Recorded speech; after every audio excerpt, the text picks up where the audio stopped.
Hi new moms. இன்னைக்கு நம்ம என்ன பார்க்க போறோம் அப்படின்னா self love through non judgment. So self லவ்வோட தேர்ட் பில்லர் என்னன்னு கேட்டிங்கன்னா பீயிங் நான் ஜட்ஜ்மெண்டல்.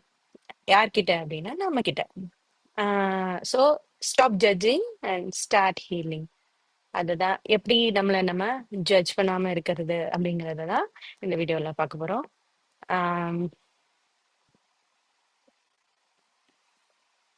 ஸோ எப்பவுமே நம்ம கிட்ட நம்ம கேட்குற கேள்வி என்னன்னா, what if the greatest act of self love is not believing you are amazing. So நான் இப்படிப்பட்ட ஆளு அப்படின்னு நினைக்கிறத மாத்தி இந்த மாதிரி யோசிச்சா எப்படி இருக்கும்? But stopping the habit of believing that something is wrong with you, ஏதோ என்கிட்ட குறை இருக்கு அப்படிங்கிறத நினைக்கிறத ஸ்டாப் பண்ணா எப்படி இருக்கும்? அதுதான் இந்த கிளாஸ்ல பார்க்க போறோம். Most of us are not suffering because of our circumstances. இந்த சர்க்கம்ஸ்டன்ஸுங்கிறது ஒரு பிரச்சனையே கிடையாது. But we are suffering because of the judgment we place on ourselves. நம்ம நம்ம ரொம்ப மோசமா ஜட்ஜ் பண்ற ஒரே ஒரு காரணத்தினால்தான் நம்மளை சுத்தி அவ்வளோ கஷ்டத்தையும் நம்ம அனுபவிச்சுட்டு இருக்கோம். ஸோ இன்னைக்கு அதை ஸ்டார்ட் பண்ண போறோம். அது கொஞ்சம் கொஞ்சமா நீங்க ஆக்டிவேட் பண்ணி உங்க லைஃபோட இன்டெகிரேட் பண்ணும்போது life will become very easy.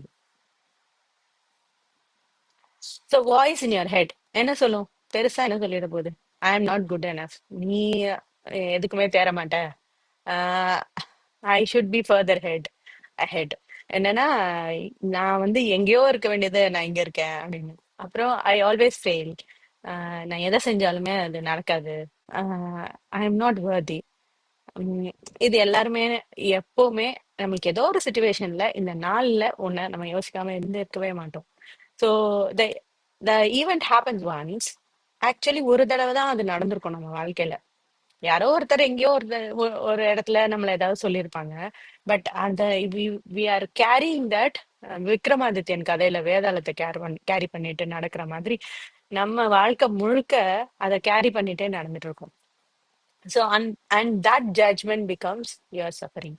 அந்த ஜட்ஜ்மெண்ட்டுக்கு காரணம் என்னன்னா, நம்ம என்னைக்கோ நடந்த ஒரு விஷயத்த வாழ்க்கை முழுக்க தூக்கி சுமந்துட்டு போயிட்டே இருக்கிறது தான். இந்த சைல்ட் லேர்னிங் டு வாக். ஒரு குழந்தை நடக்க ஆரம்பிக்குது அப்படின்னா எப்படி நடக்கும்? முதல்ல எழுந்திருக்கும், எதையாவது பிடிச்சி நிற்கும், அப்புறம் நடக்கும்போது கீழே விழும், அப்புறம் அடிபடும், இது எல்லாமே இருக்கும். பட் நம்ம அந்த குழந்தை நடக்கும்போது என்ன பண்ணுவோம்? பார்த்து ரொம்ப சந்தோஷப்படுவோம், கீழே விழுந்தா ஹெல்ப் பண்ணுவோம், திரும்ப நடக்கிறதுக்கு என்கரேஜ் பண்ணுவோம், இல்லையா? கெட் அப், எந்திரிச்சாதான் நடக்க முடியும் அப்படின்னு சொல்றோம் இல்லையா? அப்புறம் we are so proud of you. 4 step எடுத்து வச்சா நம்ம போட்டோ எடுப்போம் உட்காந்து. அப்புறம் அதை வீடியோவா எடுத்து நம்ம சோசியல் மீடியால போட்டு விடுவோம். அந்த 4 ஸ்டெப்புங்கிறது நம்மளுக்கு அவ்வளவு சந்தோஷமா இருக்கும் குழந்தை நடக்கிறத பார்க்கப்போ. சோ இது ஒரு குழந்தையா இருக்கப்போ நம்ம இது எல்லாத்தையுமே ரொம்ப சந்தோஷமா ஏத்துக்கிறோம். அதுவே நம்ம அடல்ட் ஆயிட்டோம்னா என்ன ஆகுது? You are very terrible at this, உன்னால இதெல்லாம் பண்ணவே முடியாது, நீ இவ்வளோ கேவலமா ஒரு விஷயத்த பண்ற அப்படின்னு. அப்புறம் யூ ஷுட் நோ பெட்டர், இந்த இந்த ஏஜுக்கு உனக்கு நிறைய தெரிஞ்சிருக்கணும் அப்படின்னு நம்ம நினைக்கிறது. அதை விட நான் நிறைய என்ன நோட்டீஸ் பண்றேன்னா, எல்லார்கிட்டயுமே நீங்க ஒரு பெஸ்ட் மேத்தமெட்டிஷியனா இருப்பீங்க. ஆனா உங்களுக்கு சயின்ஸோ இல்ல ஒரு டெக்னாலஜியோ தெரியலன்னு சொல்ல மாட்டேங்கிறீங்க. என்ன நினைக்கிறீங்கன்னா, நான் பெஸ்ட் மேத்தமெட்டிஷியனா இருந்தா எனக்கு டெக்னாலஜியும் தெரிஞ்சிருக்கணும்னு நினைக்கிறீங்க. அப்படி அப்படி யாருமே இந்த உலகத்துல இருக்க முடியாது. ஒரு விஷயத்த நம்ம ரொம்ப கியூரியஸா கத்துக்கிட்டோம் அப்படின்றதுனால அதுல நம்ம பெஸ்டா இருக்கோம்னா அடுத்த விஷயமும் நம்மளுக்கு தெரிஞ்சிருக்கணும்னு அவசியம் இல்லை. இத அப்படி எனக்கு தெரியாதுன்னு சொல்றதுக்கு பதிலா எனக்கு தெரியும் காமிச்சிக்கிறதுனால தான் எல்லா பிரச்சனையுமே வருது. Others are doing better then you. மத்தவங்கள விட உங்களை விட மத்தவங்க நல்லா பெட்டரா பெர்ஃபார்ம் பண்றப்போ என்ன பண்றீங்க? நம்மள ஜட்ஜ் பண்ணிக்கிறோம். என்னது ப்ராப்ளம்? நம்ம எப்படி ஜட்ஜ் பண்றோங்கிறது தான் ப்ராப்ளம். ஸோ எனக்கு ஜோசே சில்வா மெத்தட் வந்து என்ன ரொம்ப இன்ஸ்பயர் பண்ணது. Because one of my cousin sister வந்து கேன்சர்ல சஃபர் ஆகும்போது இந்த ஜோசே சில்வா மெத்தட் தான் ஹெல்ப் பண்ணி அவங்களுக்கு கம்ப்ளீட்டா 6 monthsல கியூர் பண்ண வச்சுச்சு. ஸோ அப்ப எனக்கு இந்த மெத்தட் பத்திலாம் தெரியாது, ஜஸ்ட் அந்த மெடிடேஷன் தான் தெரியும். அதுக்கப்புறமா அந்த புக்கை வாங்கி நான் படிச்சப்போ எனக்கு ரொம்ப இன்ஸ்பைரிங்கா இருந்தது. ஆமா, அந்த 1960ஸ்ல ஒருத்தர் வந்து இதை வச்சு பண்ணியிருக்காருன்னா நம்ம ஏன் இப்ப பண்ண முடியாதுன்னு சொல்லி நான் என்னோட கிளையன்ஸ்க்கு நான் ட்ரை பண்ண ஆரம்பிச்சேன். ட்ரை பண்ணும்போது என்ன ஆச்சுன்னா, ஒரு 2 3 பேருக்கு ஒர்க் அவுட் ஆகும். மத்தவங்க எல்லாம் வந்து மெடிடேஷன்லாம் நான் பண்ண மாட்டேங்க, மெடிடேஷன்லாம் போரிங் அப்படின்னு சொல்லுவாங்க. அப்புறம் அது மெடிடேஷன் பண்ணிட்டு உடனே ரிசல்ட் எதிர்பார்ப்பாங்க. அட்லீஸ்ட் ஜோசப் சில்வா புக்ல சொன்ன மாதிரி அட்லீஸ்ட் ஒரு 40 days. இனிஷியலா 40 days கண்டிப்பா பிரெயின் ரீவயரிங்க்கு தேவை. பட் அந்த 40 days அவங்களால பொறுமையா இருக்க முடியாது. அப்ப நான் ரொம்ப ஃப்ரஸ்ட்ரேட் ஆயிட்டேன். என்னடா இது, என்ன யாருமே வெயிட் பண்ண மாட்டேங்கிறாங்க அப்படின்னு சொல்லிட்டு என் மேல எனக்கு அகைன் நான் ஜட்ஜ் பண்ண ஆரம்பிச்சேன். அப்போ அவரோட புக்கே எடுத்து பார்த்தேன். சரி, 1960ஸ்ல ஒருத்தர் இப்படி செஞ்சிருக்காரு அப்படின்னு இந்த மெடிடேஷன் எல்லாருக்கும் சொல்லி கொடுத்துருக்காருன்னா அவர் எப்படி மத்தவங்க எல்லாம் கன்வின்ஸ் பண்ணிருப்பாரு அப்படிங்கிறதுக்காக அந்த புக்கை திரும்ப ரீட் பண்ண ஆரம்பிச்சப்போ அவர் வந்து என்ன போட்டிருந்தாருன்னா, முதல்ல ஒரு 4 பேருக்கு செக் பண்ணுவாரு. அந்த 4 பேருக்கு என்ன ரிசல்ட் வருதுன்னு பார்த்துட்டு ஏன் ஒர்க் ஆச்சு ஏன் ஒர்க் ஆகல அப்படின்றத அவர் கண்டுபிடிச்சிருக்காரு. அப்புறம் ஏன் ஒர்க் ஆகல அப்படிங்கிறத தனித்தனி இண்டிவிஜுவலா பார்க்கும்போது சில ரிசல்ட்ஸ் கிடைக்கும் இல்லையா, அதை வச்சு அதை பெட்டர் ஆக்கியிருக்காரு. சோ அப்பதான் எனக்கு புரிஞ்சுச்சு, நான் ஒரு ரிசர்ச்சர் மைண்ட் செட்ல இருக்கணும். இது ஏன் ஒர்க் ஆகலன்னு யோசிக்கணுமே தவிர இப்படி ஒர்க் ஆகலைன்னா ஏன் மேல தப்பு அப்படின்னு யோசிக்க கூடாது அப்படின்னு தெரிஞ்சு அதுல இருந்து நான் வந்து ஒரு ரிசல்ட் சரியா வரல அப்படின்னா அது நான் கியூரியஸா எதனால வரல அப்படின்னு யோசிக்க ஆரம்பிச்சேன். ஸோ த சேம் திங், நம்ம வாழ்க்கையில நம்ம எந்தெந்த விஷயங்கள்லாம் நம்மளுக்கு சரியா நம்ம நினைச்ச மாதிரி நடக்கலையோ அப்ப நம்மளையே நம்ம திட்டிக்காம நம்ம ரிசர்ச்சர் மைண்ட் செட்டுக்கு போனோம் அப்படின்னா வி வில் ஃபைண்ட் அந்த ப்ராப்ளத்துக்கான சொல்யூஷனை ஈஸியா கண்டுபிடிக்க முடியும். இந்த ஜட்ஜ் ஆஸ்க், நம்மளுக்கே நம்ம ஜட்ஜா இருக்கும்போது நம்ம என்ன கேட்போம், நான் ஏன் இதுல எனக்கே பண்ண தெரியல, அதுதான் என்னோட ஃபர்ஸ்ட் கொஸ்டின் வந்தது. அப்புறம் வாட்ஸ் ராங் வித் மீ, அப்புறம் திஸ் மெத்தட் இஸ்ன்ட் ஒர்க்கிங். அப்புறம் இது ஃபைனலா என்ன தோணுச்சு, இந்த மெத்தடே ஒர்க் ஆகாது போல, ஐ எம் அ ஃபெயிலியர். இதுதான் ஃபைனலா எனக்கு தோணுச்சு, ஐ எம் அ ஃபெயிலியர் அப்படின்னு.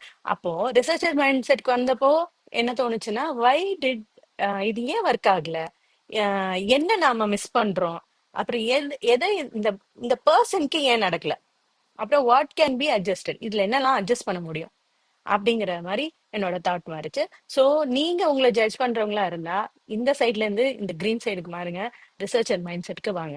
இந்த ego wants to be right.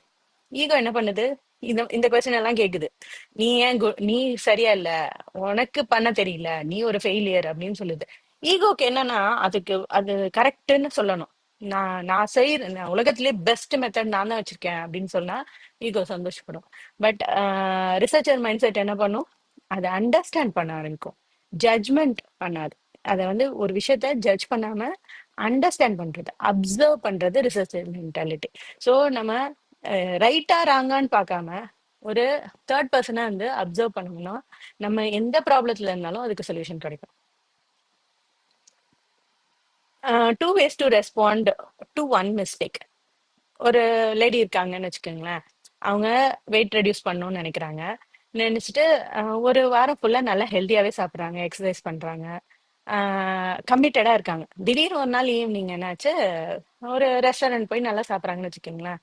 இமீடியட்டா அவங்களுக்கு என்ன தெரியும், என்ன தோணும், நீங்க இது எல்லாருமே நீங்க ஃபீல் பண்ணிருப்பீங்க இல்லையா, திடீர்னு ஒரு ஒரு பிளேட் நல்ல ஃபுட் இருக்கு, ஆசைப்பட்டு சாப்பிட்டுட்டீங்க அப்படின்னா உடனே மைண்ட் அட்டாக் பண்ண ஆரம்பிக்கும். என்ன சொல்லும், உனக்கு டிசிப்ளினே இல்ல, யூ ஆல்வேஸ் மிஸ் திங்ஸ் அப், நீ இந்த மாதிரிதான் இருக்க போற, நீ மாறவே மாட்ட அப்படின்னு. இப்படி பேசும்போது என்ன ஆகுது, நம்மளுக்குள்ள ஒரு ஷேம் கிரியேட் ஆகுது. ஷேம் கிரியேட் ஆனாலே நம்ம செஞ்சுட்டு இருந்த ஆக்டிவிட்டியை கம்ப்ளீட்டா ஸ்டாப் பண்ணிடுவோம். அதுதான் பிரச்சனை. ஷேம் கிரியேட் ஆகிறது கூட பிரச்சனை இல்லை, அந்த என்னெல்லாம் அந்த 1 வீக் பண்ணிட்டு இருந்தோமோ அடுத்த வாரத்துல நான் தான் இப்படி ஆயிட்டேனே அப்புறம் எதுக்கு நான் பண்ணணும் அப்படின்னு சொல்லி ஸ்டாப் பண்ணிடுவோம். ஸோ இதுவே growth பாத் எப்படி இருக்கும், வாட் வாஸ் ஐ ஃபீலிங், நான் ஏன் இன்னைக்கு இதை எக்ஸ்ட்ரா சாப்பிட்டேன், ஒருவேளை நான் ஸ்ட்ரெஸ்டா இருக்கணும் இல்ல லோன்லியா ஃபீல் பண்றேனோ. யூஸ்வலா நம்ம ஸ்ட்ரெஸ்டா இருந்தாலோ லோன்லியா ஃபீல் பண்ணாலோ ஒரு கம்ஃபர்ட் தேவைப்படும் இல்லையா, அது வெளியில வேற எங்கேயும் கிடைக்காது. அப்படிங்கிறப்போ நம்ம ஃபுட்டுக்கு தான் இம்பார்ட்டன்ஸ் கொடுப்போம்.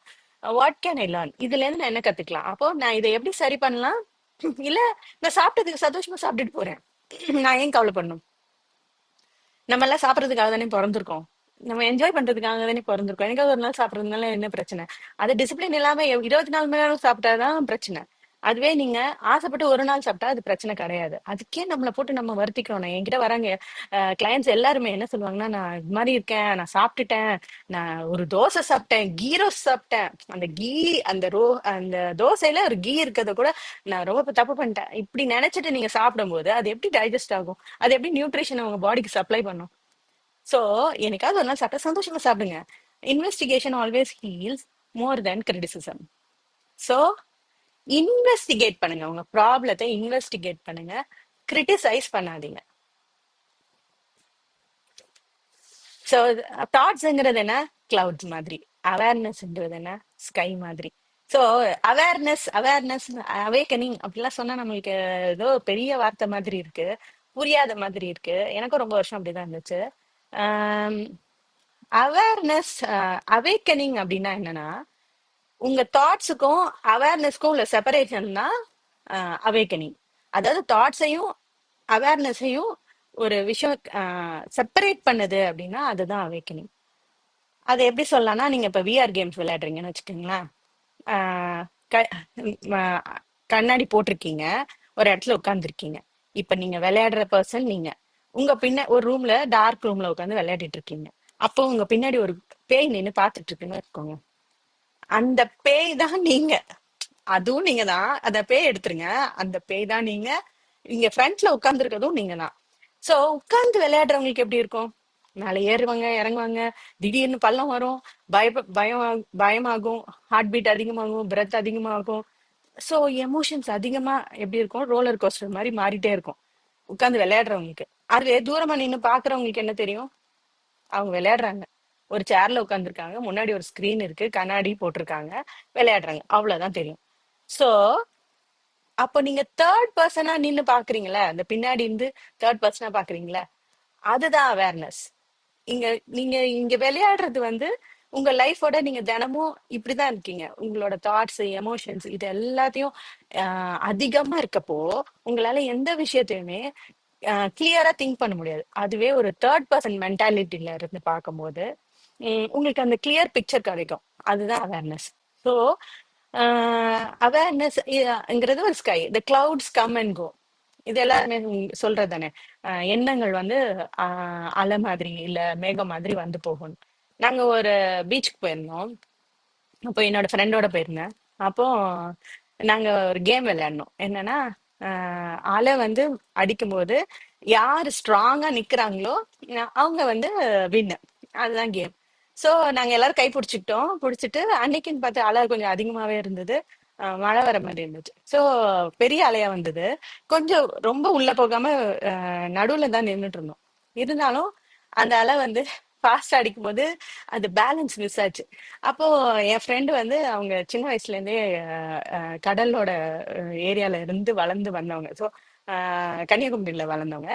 ஸோ அவங்களுக்கு அந்த அலையை பத்தி எல்லாம் நல்லா தெரியும். அப்ப என்கிட்ட சொன்னாங்க, நீங்க அலை வரும்போது ஸ்ட்ராங்கா நிக்கணும், அப்பதான் விழ மாட்டீங்க அப்படின்னு.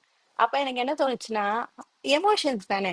அலைங்கிறது எமோஷன்ஸ். அப்ப எமோஷன்ஸ் அதிகமா இருக்கப்போ நம்ம என்ன பண்ணணும்? அதை அப்சர்வ் பண்ணிட்டு ஸ்ட்ராங்கா நம்ம நின்னோம்னா அது பாட்டுக்கு போயிட போகுது. ஆனா நம்ம அது கூடயே சேர்ந்து அந்த அந்த இடத்துல தடுமாறணும் அப்படின்னா நம்மளும் சேர்ந்து அது உள்ள விழுந்துரும். சோ எமோஷன்ஸை எப்படி பார்க்கணும்? அலை மாதிரி பார்க்கணும். அப்போ அலை வரும்போது எப்படி நிக்கணும்? ஸ்ட்ராங்கா நிக்கணும். ஸ்ட்ராங்கா நின்னீங்கன்னா அது உங்களை கிராஸ் பண்ணி எப்படி வந்ததோ அதே மாதிரி போயிடும். So Eckhart Tolle he's my one of the mentor. எனக்கு ரொம்ப பிடிச்ச ஒரு மனிதர். You are not the voice inside your mind, you are the awareness that notice the voice. So நீங்க சரி, இதை எப்படி புரிஞ்சுக்கிறது அப்படின்னா, இப்ப கண்ணை முடிக்கோங்க. ஐ எம் சோ ஹாப்பி அப்படின்னு சொல்லுங்க. ஆனா வாய் திறந்து சொல்லக்கூடாது. கண்ணை மூடிட்டு ஐ எம் சோ ஹாப்பின்னு சொல்லுங்க. வாய் திறக்காம பேசாம மனசுக்குள்ள சொல்லுங்க. இப்ப நீங்க ரொம்ப ஹாப்பியா இருக்கிறத பாருங்க.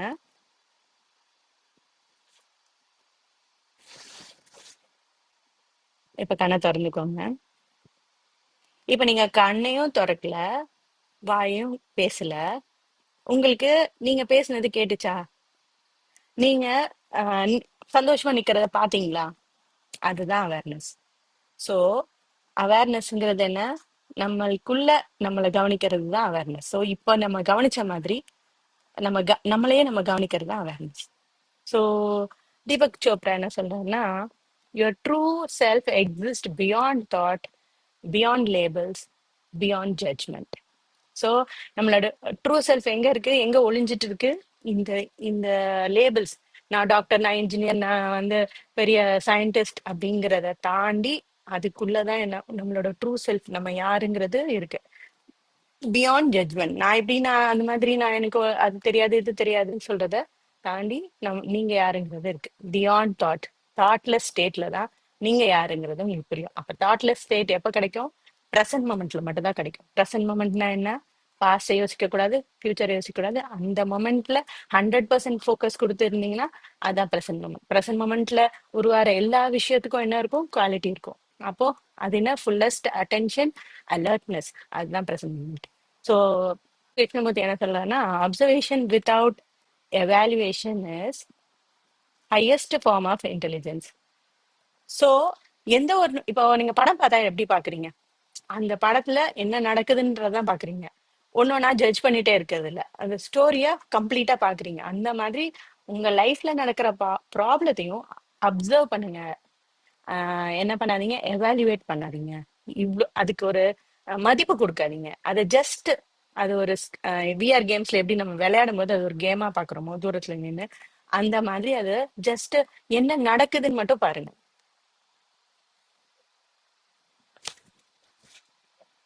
What if that is nothing wrong with you? உங்ககிட்ட எதுவுமே பிரச்சனை இல்லை அப்படின்னா என்ன என்ன பண்ணலாம்? What if the voice criticising you is simply a condition pattern you have repeated for years? நீங்களே உங்களுக்கு சொல்லுங்களேன், ஐ எம் நாட் வர்தின்னு எத்தனை வருஷமா உங்களுக்கு நீங்க சொல்லிட்டு இருக்கீங்கன்னு யோசிச்சு பாருங்க. Maybe 10 years, 20 years, 25 years. So அப்ப அத்தனை வருஷமா ஒரே விஷயத்த நம்ம ஏன் சொல்லிட்டு இருக்கோம்? நம்ம என்னைக்காவது நம்மள கேட்டிருக்கோமா? என்னைக்கோ ஒரு நாள் நடந்ததுல அந்த விஷயத்தினால நீங்க சொல்றீங்கன்னு வச்சுக்கோங்க. அதுக்கப்புறம் அதே மாதிரி எத்தனை நல்ல விஷயம் நடந்திருக்கு, அதையே நம்ம யோசிக்கிறது இல்ல. அதே மாதிரி ஒரு விஷயம் ஒரு ஒரு மாதிரி நடந்ததுன்னா அதே மாதிரி இன்னொரு தடவை நடக்குமா? நீங்க ஒரு ரெஸ்டாரண்ட் போய் சாப்பிடுறீங்கன்னு வச்சுக்கோங்களேன்.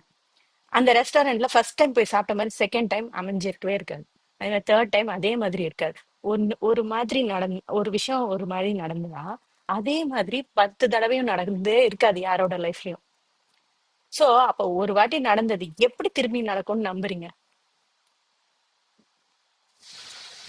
சோ உங்க ஒர்த் எப்பவுமே சேஞ்ச் ஆகல. ஃபெயிலியர்னாலையும் சேஞ்ச் ஆக போறது இல்ல, ரிஜெக்ஷன்னாலையும் சேஞ்ச் ஆக போறது இல்ல, மிஸ்டேக்ஸ்னாலையும் சேஞ்ச் ஆக போறது இல்ல, ஹார்ட் பிரேக்னாலையும் சேஞ்ச் ஆக போறது இல்ல.